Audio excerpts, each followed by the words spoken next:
Did you know that poverty mentality is a state of the mind?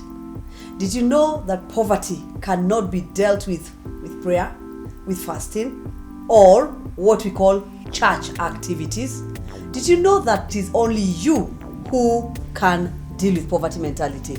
Yes. Yeah. And to put this in perspective, remember you said it's a mentality. Yes. So it means it's a way of thinking. But let's take that thinking to a deeper level. It has to do with your feelings, your emotions, your processes. 80% of people recycle negative experiences. Think about that. Yeah. You recycle negative experiences. 15% analyze and excuse their inability to action any word. And this becomes a way that these two groups get stuck in an environment. So these two groups operate on a loop of poverty. Okay. Again, think carefully what we said. 80% recycle negative. Let's talk about that. Because if you talk about the recycle negative experiences, we're already talking about the past. That these people do not live with the present or the future. Yes. They do not get their data from what they can see in the future, but they always have to look at their past, their history, to gather data so that they can think. Meaning they're using past thoughts. Yes, and if you do that, okay, if you use past thoughts, you'll repeat your behavior. Okay. And you repeat your behavior, you enter this loop. Is that why we say that you're where you are because of your thoughts? Exactly. Because if you've been recycling your thoughts, you're not getting new data, you're not getting new ways of thinking, you're not getting new ways of doing things, you're always doing it how you did it before, you'll always get the same results. There you go. What about these 15%? The 15% analyze and excuse their inability. In other words, what is the analysis based on? It is based on disagreeing with possibility. So your analysis is not to get a solution. Your analysis is to excuse yourself and your inability to action anything. So the reason I'm not doing this is because I'm always getting a reason, an excuse, a way out to explain why I cannot do something. Absolutely. Yet, remember we are in a season, or we've always talked about you have to do something.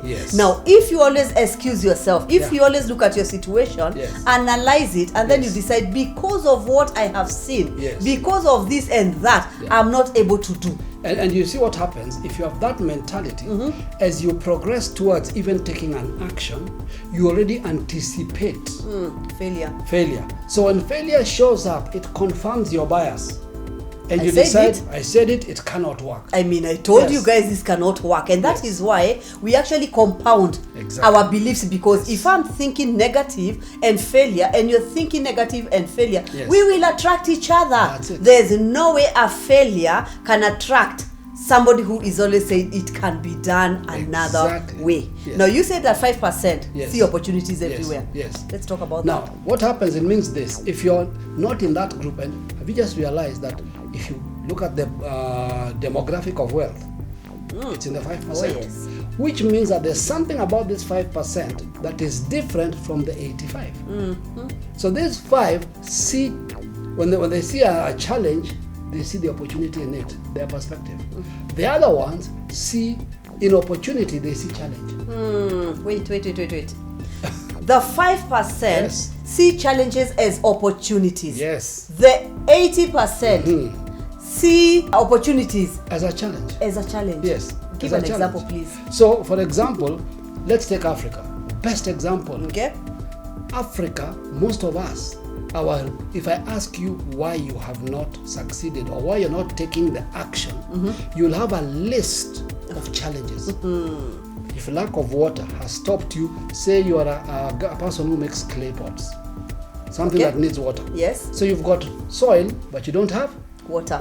So lack of water can be a stagnation, or it can be an opportunity. So you look around and say, wait a minute, the reason we don't do this is because we lack this. So if I brought water, that lack is an opportunity. Just change your perspective. Because these 5% are people who have gone beyond debating their problems, despising their status. I think that is so key. That when we tell you that despise your status, despise how you're living, despise lack and poverty, do not excuse it, do not embrace it, and do not defend it. Be a person who desires a better life in the earth, in the now. Now listen to those 3 components you've put in. Powerful. So let's work backwards. Okay. You start by desiring a better life. Yes. So the 85 do not desire a better life. They dream of a better life. 95, yes. Dream means dream. What if things were not Wishful as bad as they thinking. were? If things were not bad, Yeah. maybe. But those who desire look for ways. So they desire a better life. To desire a better life, they enter another phase called despising their present status. Oh, yes. So that tells you the 85. 95. The 95. My math is doing badly here. Okay. The 95 do not despise their status. They've accepted it, they defend it, they protect it, they argue for it.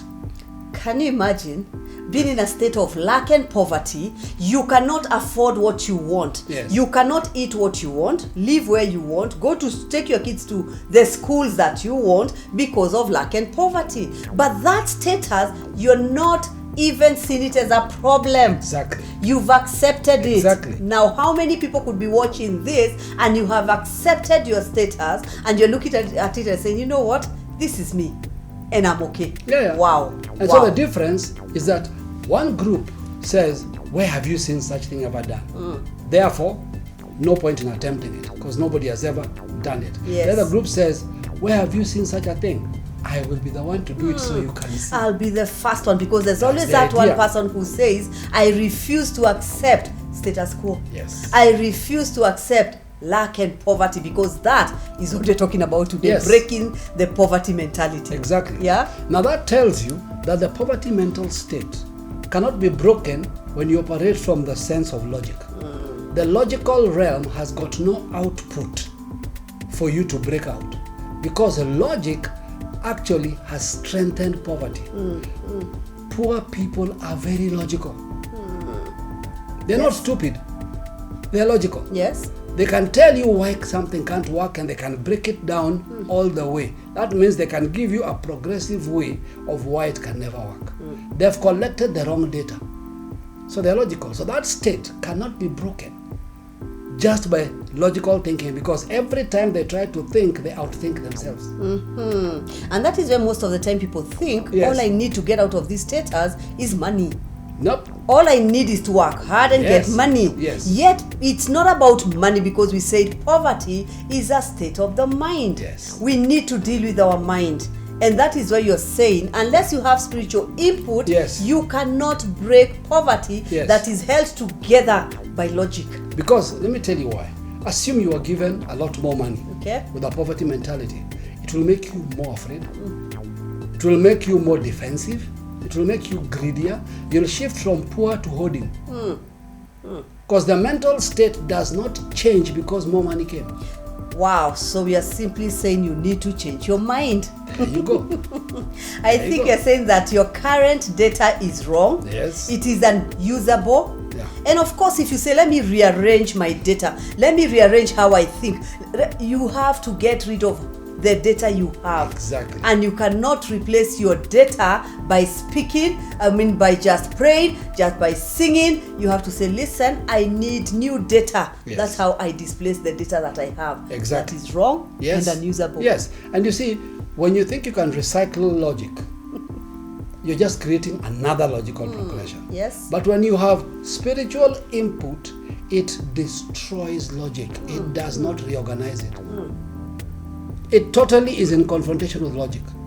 And when that happens, then you realize you've got new insight. And that new insight is now new data, not recycled old data. Okay. Right? Most of us want recycled old data. Recycled old data argues like this. Yes. I have no money. If I had money, this would have worked. Okay? So, the argument is that if there was money, it would work.